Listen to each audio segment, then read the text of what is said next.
ओम शांति। दान बहुत प्रकार के किए, लेकिन कुछ दान ऐसे होते हैं जो हमारे जीवन को शक्ति से भरते हैं। कुछ दान ऐसे होते हैं जो हमारी आंतरिक शक्तियों को मजबूत करते हैं।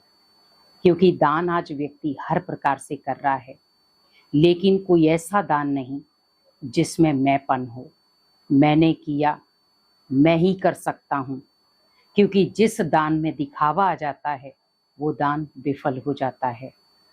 हमें दान प्रेरणा के अकॉर्डिंग करना है, किसी आत्मा को प्रेरणा मिले। आज आप सोचो, जब आप किसी भूखे इंसान को भोजन कराते हैं तो वो आपको वैल्यू सिखाता है भोजन की। और हम कई बार उसी भोजन को कितना वेस्ट कर देते हैं। आप अपना डस्टबिन देखें, कई बार हमें कोई सब्जी पसंद नहीं आई, रोटी पसंद नहीं आई तो हम फेंक देते हैं। कई बार वो खराब हो जाती तो भी फेंकनी पड़ जाती है। लेकिन जिनके पास भोजन की व्यवस्था नहीं है, जो सिर्फ ये देखते हैं कि कोई आए और हमें भोजन करा कर जाए, तब जाकर वो चैन की नींद सोते हैं। भोजन की वैल्यू को समझें। दान एक ऐसी प्रथा है जो कनेक्ट होती है भगवान के साथ। दे दान तो छूटे ग्रहण। हमारे जीवन में बहुत सारे ऐसे ग्रहण हैं जो भगवान कहता है बच्चे मेरी याद से खत्म करो।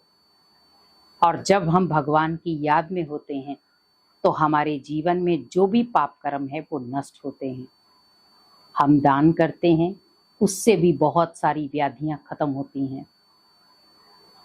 लेकिन दान में अगर मैं और मेरा जोड़ दिया तो वो दान कभी भी संपन्न नहीं होगा। आपने कई जगहों पर देखा होगा, पंखे पर नाम लिखा है, टाइल पर नाम लिखा है, दीवारों पर नाम लिखा है। ऐसा क्यों? हमने तो दान किया है ना। तो ये दान तो आपके नाम के साथ सिद्ध हो रहा है, भगवान के नाम से सिद्ध नहीं हुआ, वो आपके नाम के साथ सिद्ध हुआ। तो वो दान कैसा था? कोई भी उस चीज को देखेगा तो वो आपके नाम को पढ़ेगा, भगवान को याद नहीं करेगा। अरे ये फलाने व्यक्ति ने लगाया, लेकिन लगाया कहाँ है? भगवान के घर में। क्या भगवान स्वीकार करेगा जिस जगह पर भगवान का ही नाम नहीं है? कहते दान ऐसा हो, मैं की बदबू हो ना मेरे की। आज अगर हम शरीर छोड़ दें तो मैं और मेरा ये दोनों खत्म हो जाएं।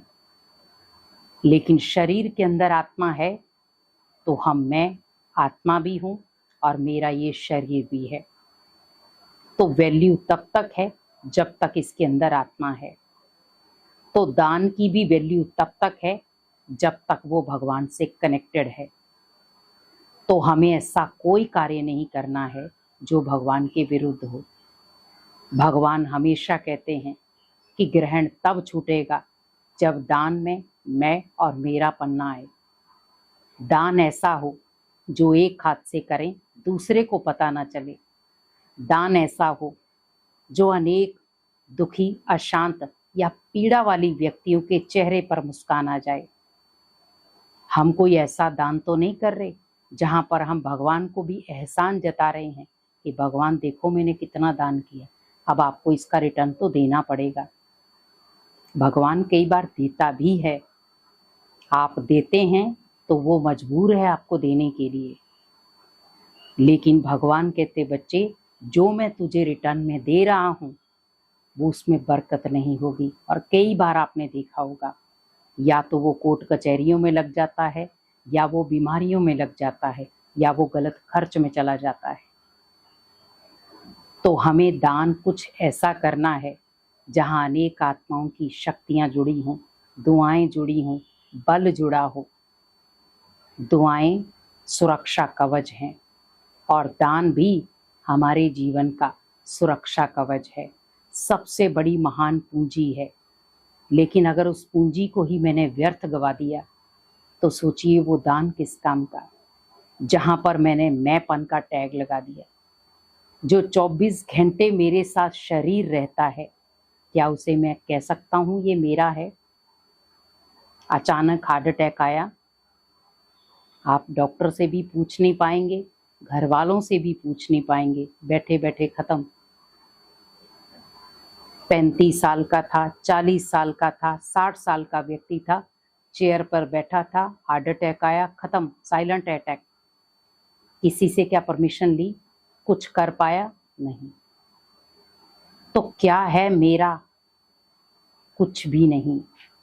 कहते खाली हाथ आए थे, खाली हाथ जाएंगे, लेकिन यहाँ पर भगवान हमें कहते खाली हाथ हम आए जरूर हैं, लेकिन श्रेष्ठ कर्मों की, पुण्य कर्मों की और दान पुण्य जो हमने किए होंगे, इसकी पूंजी हम अपने हाथों में भरपूर लेकर जाएंगे। क्योंकि जितने श्रेष्ठ कर्म उतना श्रेष्ठ भाग्य। तो कर्म ही हमारे भाग्य को बनाते हैं। तो दान ऐसा हो जिसमें मैं और मेरापन ना हो, सिर्फ निस्वार्थ भावना हो, जो डायरेक्ट भगवान के दिल को छुए और भगवान उसका 100 गुना फल आपको रिटर्न में दे। ओम शांति।